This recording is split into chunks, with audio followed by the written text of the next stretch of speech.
Hermanos, buenas tardes. Un saludo a todos ustedes en esta tarde. Son las 4 de la tarde con 3 minutos aquí desde San Bernardino, California. Un saludo a todos ustedes.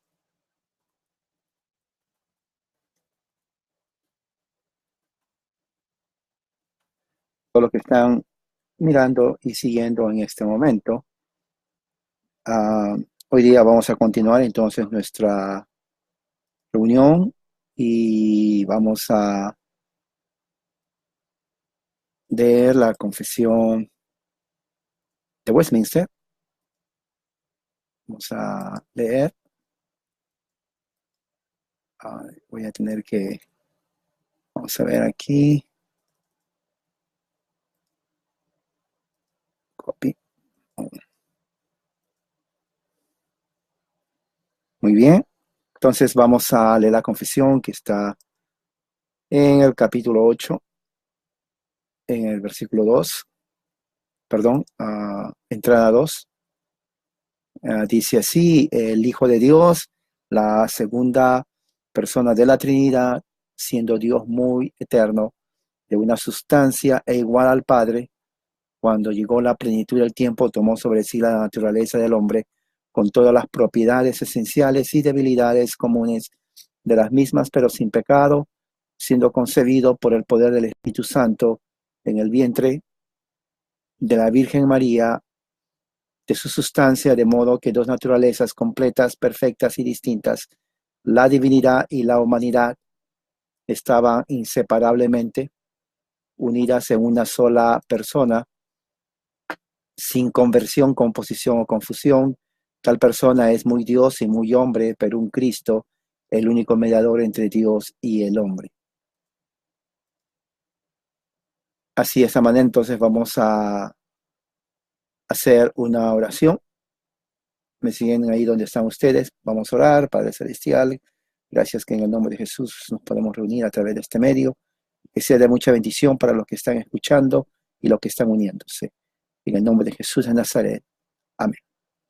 Muy bien, vamos a abrir la Biblia entonces en Salmo 70. Vamos a lectura a Salmos 70. Ahí pueden buscar en su Biblia. Salmos 70. Lectura de los Salmos 70, la palabra de Dios. Y dice así la bendita palabra de Dios: oh Dios, apresúrate a librarme, apresúrate, oh Señor, a socorrerme. Sean avergonzados y humillados los que buscan mi vida. Sean vueltos atrás y cubiertos de ignominia los que se complacen en mi mal. Sean vueltos atrás y cubiertos de ignominia los que se complacen en mi mal. Sean vueltos atrás por causa de su vergüenza los que dicen ajá, ajá.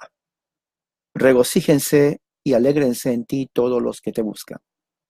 Que digan continuamente: engrandecido sea Dios, los que aman tu salvación. Mas yo estoy afligido y necesitado. Oh Dios, ven pronto a mí. Tú eres mi socorro y mi libertador. Señor, no te tardes. Este es un salmo en donde David hace un llamado a Dios por ayuda y al mismo tiempo de alabanza.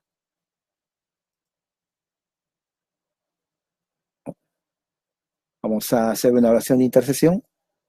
Ustedes me siguen ahí donde están, en sus hogares. Oremos, hermanos. Padre Celestial, en el nombre de Jesús, venimos a ti en el nombre de Cristo, trayendo nuestras necesidades que tenemos como cristianos, hijos tuyos. Si estamos enfermos, hay necesidad de un trabajo, problemas emocionales, o de familia, o de trabajo. Eres un Dios que todo lo sabe, todo lo puede.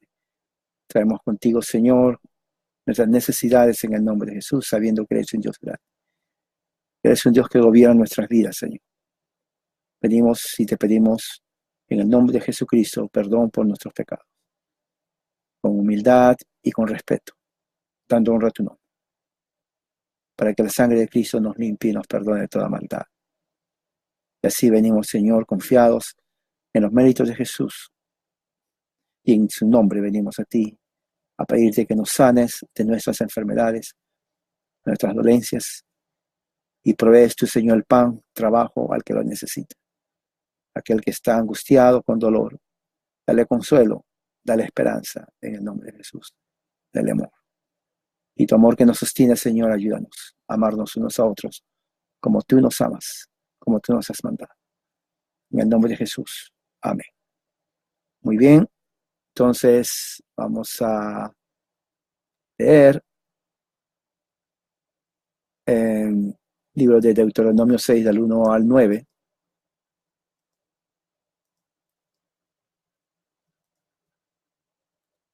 Vamos a leer entonces Deuteronomio 6, del 1 al 9, y dice así la palabra de Dios. Estos pues son los mandamientos, los estatutos y los decretos que el Señor, vuestro Dios, me ha mandado que os enseñe, para que los cumpláis en la tierra que vais a poseer, para que temáis al Señor tu Dios, guardando todos sus estatutos, sus mandamientos que yo te ordeno, tú y tus hijos y tus nietos todos los días de tu vida, para que tus días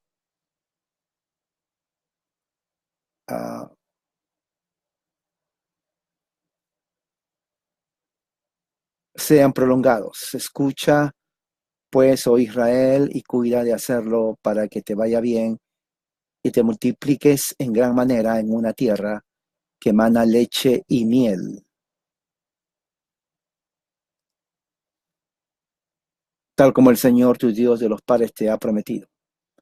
Escucha, oh Israel, Señor es nuestro Dios, el Señor uno es. Amarás al Señor tu Dios con todo tu corazón, con toda tu alma y con toda tu fuerza. Y estas palabras que yo te mando hoy estarán sobre tu corazón. Diligentemente las enseñarás a tus hijos y hablarás de ellas cuando te sientes en tu casa y cuando andes por el camino, cuando te acuestes y cuando te levantes. Y las atarás como una señal a tu mano y serán por insignias entre tus ojos. Y las escribirás en los postes de tu casa y en tus puertas. Esta es palabra de Dios. Vamos a pasar entonces a nuestra oración antes de entrar de lleno a la exposición de la palabra de Dios. Y oremos. Padre Celestial, Señor, en esta tarde, pido tu bendición para que el mensaje de la palabra sea de bendición a aquellos que escuchan, a aquellos que están sedientos de tu palabra. Que el Espíritu Santo hable, Señor. Te pido humildemente en el nombre de Jesús nuestro Señor. Amén. Y vamos a abrir la Biblia entonces en 1 Timoteo 6, del 13 al 16.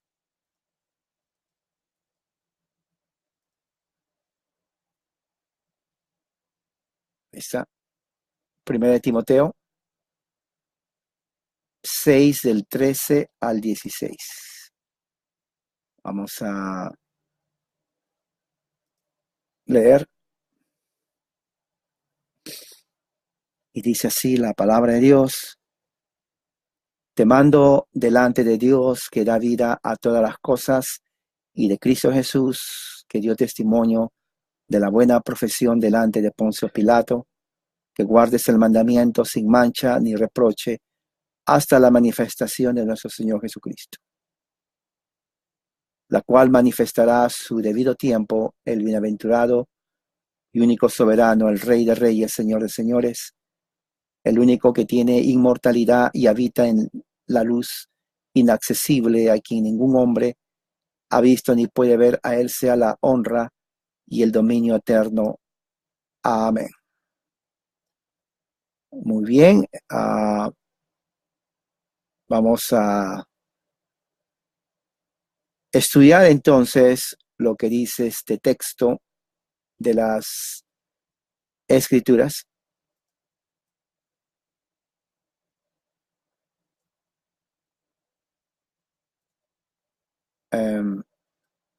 Primera de Timoteo 6:3, 6 del 13 al 16. Y vamos a ver cómo dice aquí. Hemos visto la semana pasada que Pablo escribe esta carta a Timoteo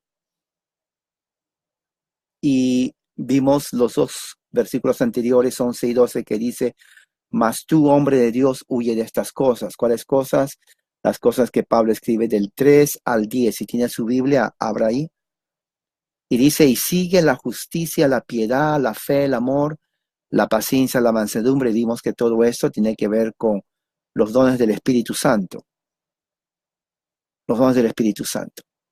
Dice: pelea la buena batalla de la fe, echa mano de la vida eterna, a la cual asimismo fuiste llamado, habiendo hecho la buena profesión delante de muchos testigos. Ahí dice: pelea la buena batalla de la fe, echa mano de la vida eterna, a la cual asimismo fuiste llamado, habiendo hecho la buena profesión delante de muchos testigos.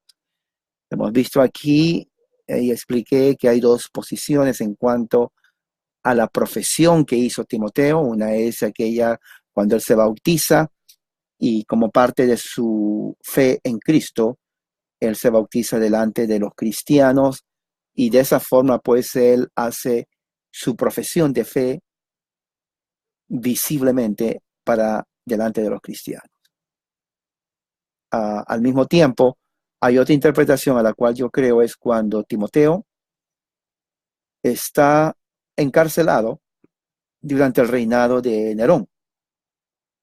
Y dentro de ese encarcelamiento, él tuvo la oportunidad de testificar de su fe, no solamente ante Nerón, pero ante los oficiales romanos, de su fe en Cristo. Entonces él,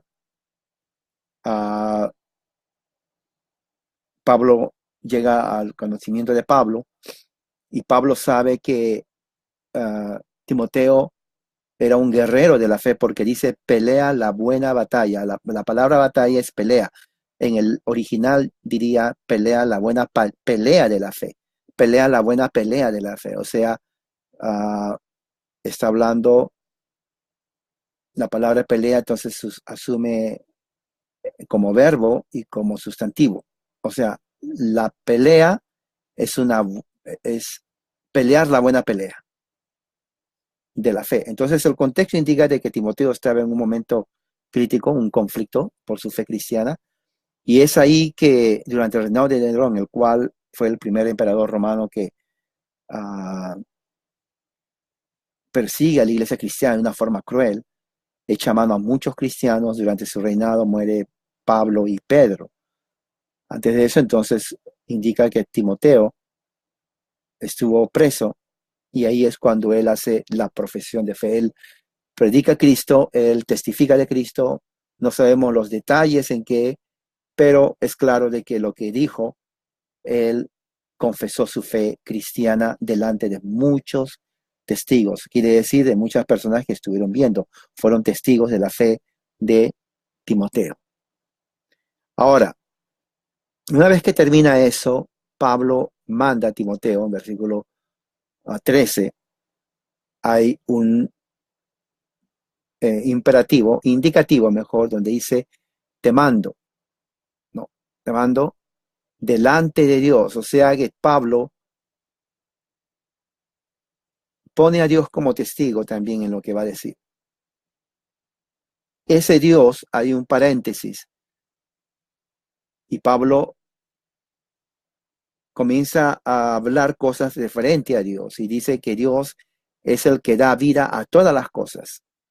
Entonces, eso también es un asunto de teología, un asunto doctrinal en cuanto a la naturaleza de Dios. Quiere decir, según Pablo, que el participio es dando vida a todas las cosas, ¿no? Dice que Dios es el que da vida. O sea, el genitivo está ahí cuando dice el que da vida.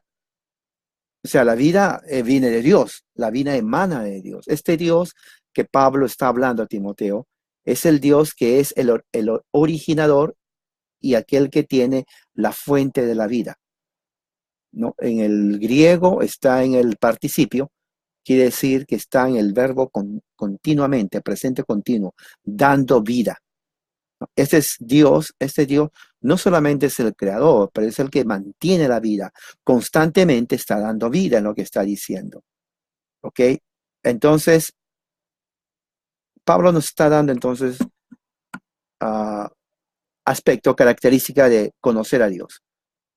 Él dice, te encargo delante de Dios, del Dios que está dando vida, está diciendo, que está dando vida. ¿A quién da vida? Todas las cosas. La palabra en griego es panta. Panta significa todas las cosas. Entonces, todas las cosas se refiere a no solamente lo material, sino también las cosas no materiales. O sea, este Dios es el generador de la vida y está dando vida. El verbo presente participio es justamente lo que nos enseña eso, que le está dando vida. Empezó desde mucho antes como Dios, creador de las cosas, y lo mantiene a sí mismo también. Él está dando y sigue dando vida. ¿Qué más nos dice las escrituras referente a este Dios? Dice en el 13 que da vida y de Jesucristo. Entonces, ya hay dos testigos. Uno Dios y el otro Jesucristo. La conjunción kai que utiliza Pablo es una conjunción de copulación, complemento. O sea que Pablo está diciendo a Timoteo, delante de Dios y delante de Cristo. Delante de Dios y delante de Cristo. Ahora, de Cristo también Pablo dice algo muy importante. Dice Cristo, ¿no? Que dio testimonio de la buena profesión delante de Poncio Pilato. Entonces estamos viendo aquí lo mismo, la misma frase que dio testimonio, ¿no? Dio testimonio de Poncio Pilato. Y recuerden que a Timoteo, en el versículo 12, dice que Timoteo dio la buena confesión delante de muchos. Y en el versículo 13, la palabra es mártires santos, quiere decir habiendo testificado. O sea, Pablo en este versículo 13 le dice a Timoteo, yo te mando delante de Dios, el creador de todo, sustentador, el que está dando vida a todas las cosas, y de Jesucristo, ¿no? Quien ha testificado la buena confesión, ¿no? En la misma frase que le dice a Timoteo, delante de Poncio Pilato. Entonces, ¿cuál es la buena confesión delante de Poncio Pilato? Bueno, en el caso de Cristo, a diferencia de Timoteo, su confesión fue de que él es cristiano, él confesó a Cristo. Bueno, Cristo, la buena confesión es que dijo que él es rey, él fue enviado para ser rey. Y interesante porque esa parte muchos lo pasan por desapercibido, pero sin embargo es justamente lo que da sentido y lo que ayuda a entender lo que lo que, lo que Pablo está hablando, ¿no? Hay una parte, está en Juan 18:37. Si abran la Biblia allí, Juan 18:37, podemos leer acerca de esto para tener una idea de lo que Jesús está hablando. Dice, y le dijo entonces Pilato, luego, ¿eres tú rey? Respondió Jesús, tú dices que yo soy rey, yo para esto he nacido. Jesús no negó. Jesús toma la confesión de Pilato y dice, sí, yo soy rey. Y para esto he venido al mundo, lo confirmo otra vez, para dar testimonio de la verdad. Todo aquel que es la verdad, oye mi palabra. ¿No? Entonces, Pablo está tomando esa confesión, ¿no? Que Jesús dijo delante de Poncio Pilato, ¿no? Justamente como la base por el cual Pablo hace o toma su autoridad sobre Timoteo. O sea, la autoridad de Pablo no es de él mismo, es una autoridad que le da inclusive Cristo. Entonces él nombra a dos, Dios el Padre y Jesucristo. Entonces, en base a eso, Pablo le dice a Timoteo, yo te encargo delante de Dios y del que da la vida, el originador de la vida, y delante de Jesucristo, quien ha testificado delante de Poncio Pilato acerca de la buena confesión, referente a su reinado, que él es rey. Jesús no negó que era rey, él acepta, ¿no? Y confirma, yo soy el rey de reyes. Es lo que está diciendo prácticamente Pablo. Luego hay una coma cuando dice delante de Poncio Pilato, dice que guardes el mandamiento sin mácula ni reprensión hasta la aparición de nuestro Señor Jesucristo. ¿No? Que guardes el mandamiento sin mácula ni reprensión hasta la aparición de nuestro Señor Jesucristo. ¿No? Dice que guardes el mandamiento sin mácula, sin mancha, ni reprensión hasta la aparición de nuestro Señor Jesucristo. Ahora, aquí está poniendo deberes cristianos en relación a la escatología. ¿Qué es escatología? Referente a los últimos tiempos. Porque dice en el 14, cuando vamos en el original, dice que guardes. Te pido, es un aoristo infinitivo, que guardes tú el mandamiento sin mácula, sin mancha, y que estés sobre todo reproche, es lo que está diciendo, sobre todo reproche. Quiere decir que su conducta delante de los hombres no dé lugar a que hablen mal de su fe y de Jesucristo. Ahora, cuando Pablo dice que mantengas el mandamiento, hay que tener en cuenta que se refiere, se llama en observar el mandamiento. Entonces vemos aquí al principio que la vida cristiana tiene que ver con observar la ley de Dios. Y aquí Pablo dice, para observar la ley de Dios no como elemento de justificación, porque la que nos justifica no es la ley, sino la fe en Jesucristo, pero como regla de vida y fe cristiana, que es diferente. Es diferente cumplir la ley, guardar la ley como regla de vida y de fe cristiana. Es lo que está diciendo ahí. No. Mandamiento sin mancha ni reproche. Ahora, dice sin mancha, sin reproche. La palabra reproche tiene que ver que no se le encuentre a Timoteo que está haciendo algo indebido. O sea, que Timoteo no dé lugar, no haga algo, no diga cosas que vayan en contra de su fe cristiana. O sea, porque si tú vas a guardar el mandamiento, quiero que lo hagas de una forma temerosa de Dios, no perfecta, porque es imposible que uno cumpla la ley perfectamente, pero dando buen testimonio, ¿no? Que no manche la palabra de Dios o el mandamiento. ¿Qué es manchar? Significa dando un mal testimonio, haciendo algo que va en contra de la ética cristiana. Entonces aquí tiene que ver entonces el guardar la ley de Dios como ética cristiana. Y esto está ahí claro. Estamos leyendo, por eso es importante que usted lea las escrituras, que usted lea la Biblia, porque Pablo está diciendo aquí que guardes el mandamiento. La palabra guardar viene observar. El mandamiento es la ley de Dios.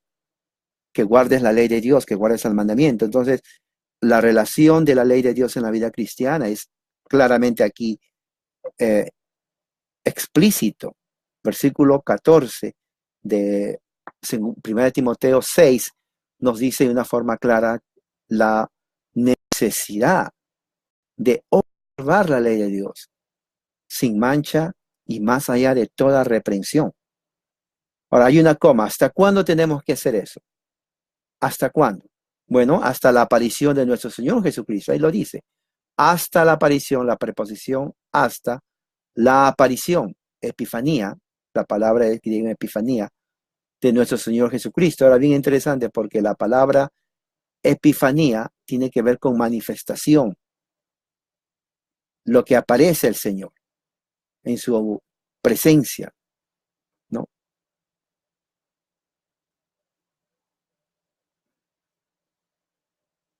Hasta la aparición de nuestro Señor Jesucristo. Entonces ahí estamos viendo de que lo que va a venir es la aparición de ¿quién? De Jesucristo. Entonces, versículo 14 en 1 Timoteo, ¿no? Se entiende en forma breve como la profesión de fe del cristiano todos los días de su vida,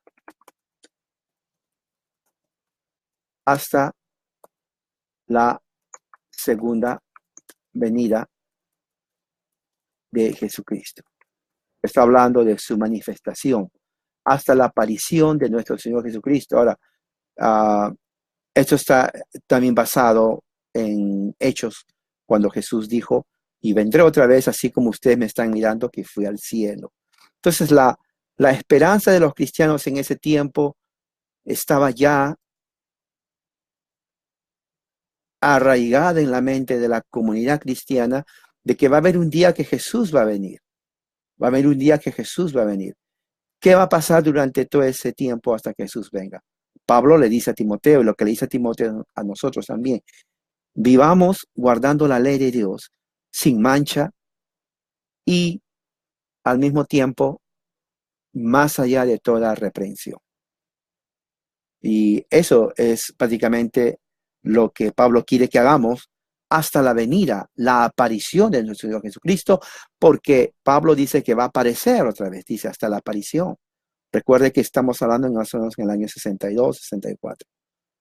Entonces, la esperanza de la vida eterna, la esperanza está en los cristianos, no solamente en Tesalónica, sino inclusive aquí vemos, cuando Pablo le dice a Timoteo, de que Jesús va a venir otra vez. Hasta que eso suceda, tenemos nosotros que vivir una vida de acuerdo a la ley de Dios.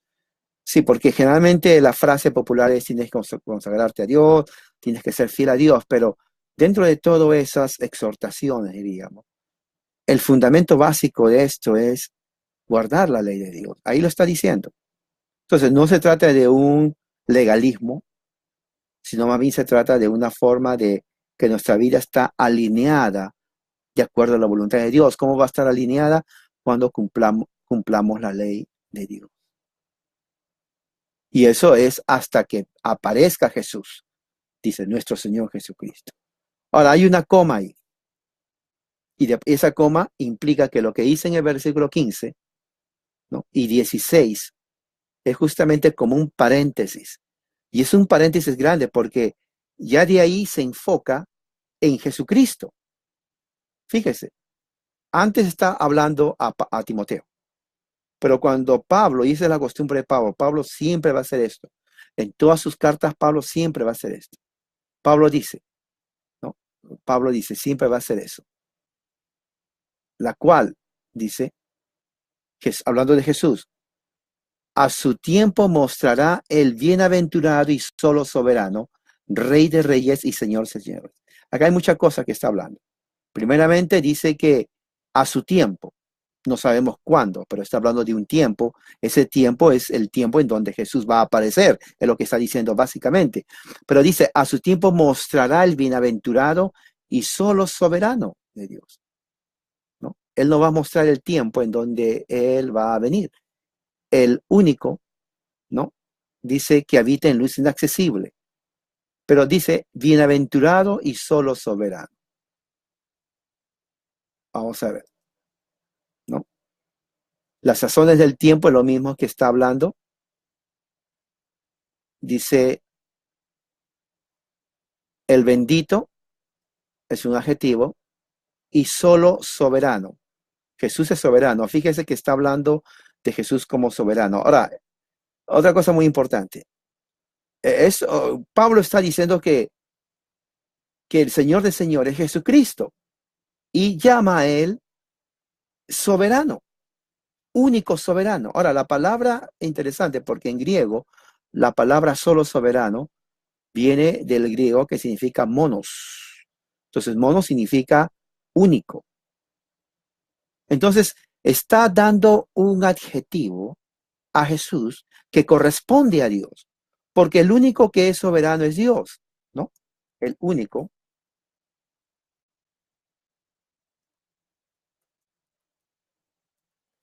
que es soberano es Dios.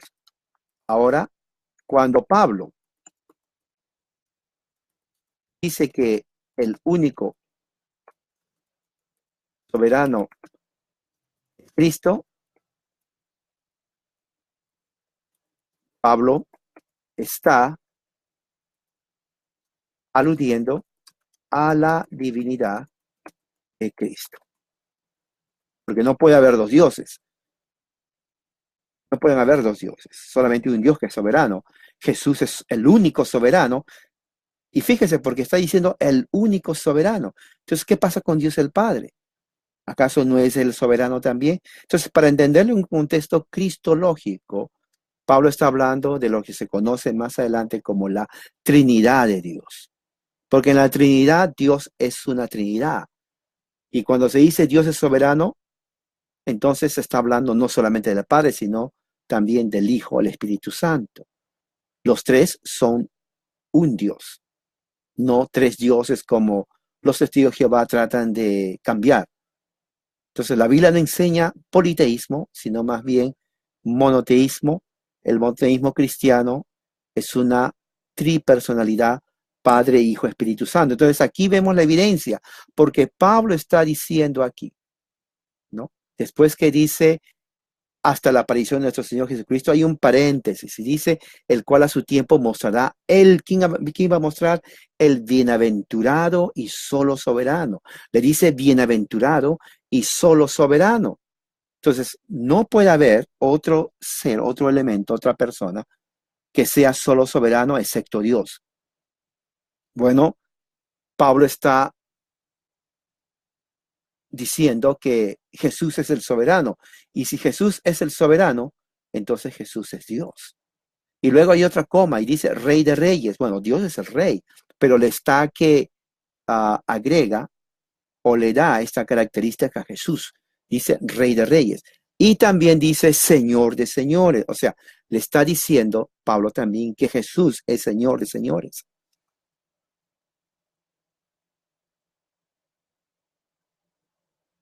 ¿Está pensando en eso? Piensa por un momento,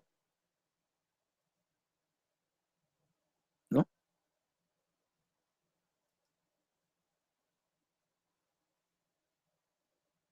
Y aquí hay muchos comentarios en cuanto a lo que quiere decir, o Pablo lo que quiso decir.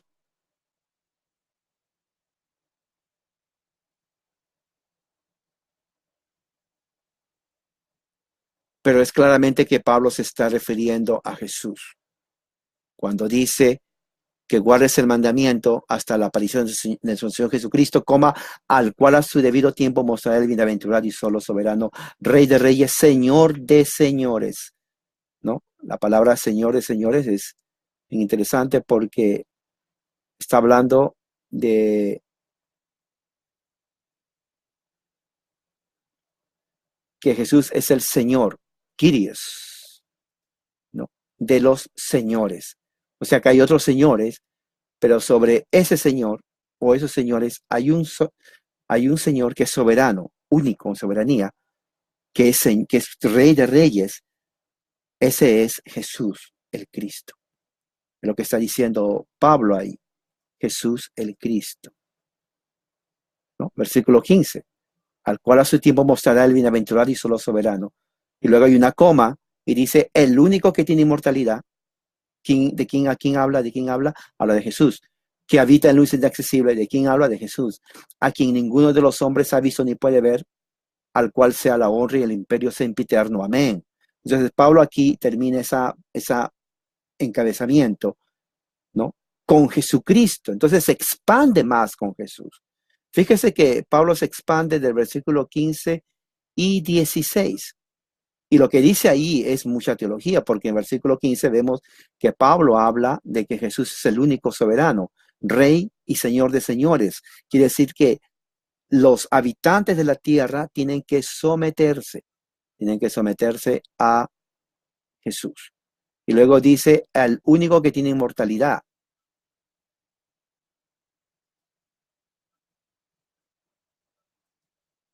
Al único que tiene inmortalidad.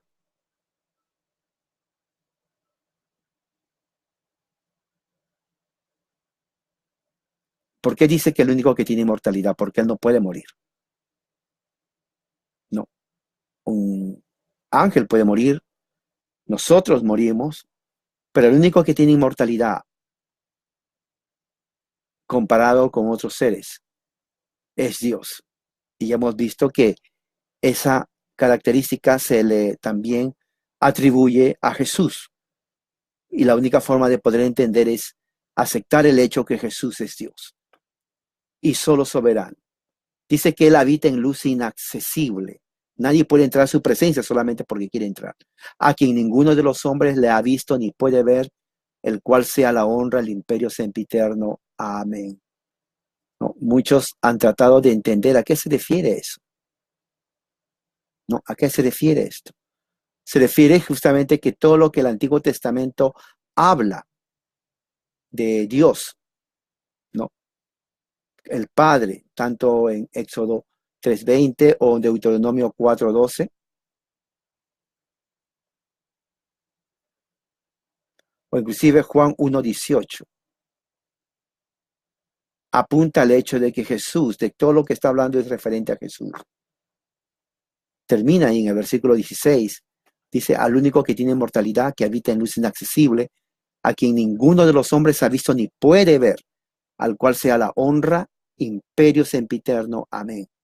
Entonces, vemos cómo Pablo, cuando le dice a Timoteo, tiene que hacer esto. Pablo está apelando a Dios el Padre. Y Pablo también está apelando